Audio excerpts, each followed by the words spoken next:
Racial justice and protests against police brutality continue to be major issues in the United States, as recent events have once again brought attention to the ongoing problem of police violence. The death of Daunte Wright, a 20-year-old black man, at the hands of a Brooklyn Center, Minnesota police officer in April 2021, and the guilty verdict for former Minneapolis police officer Derek Chauvin in the murder of George Floyd in May 2021, both sparked widespread protests and calls for systemic change in the way law enforcement interacts. The Black Lives Matter movement, which began in 2013, has gained renewed momentum as a result of these recent events, and has brought attention to issues such as police reform, racial profiling, and bias in law enforcement. Activists are calling for an end to police brutality and the reallocation of funds from police departments to social services and programs that support marginalized communities. One of the key issues that has been brought to light by these protests is the issue of police reform. This includes calls for increased transparency and accountability in police departments, changes to use of force policies,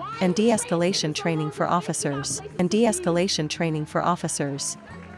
Additionally, some have called for an end to qualified immunity, which has shielded police officers from civil lawsuits. Another issue that has been highlighted by these protests is the problem of racial profiling and bias in law enforcement. Communities of color, particularly Black and Latino communities, have reported experiencing discrimination and harassment from law enforcement at higher rates than white communities. Additionally, the protests against police brutality have also highlighted the need for addressing the underlying issues that lead to crime, poverty, and violence.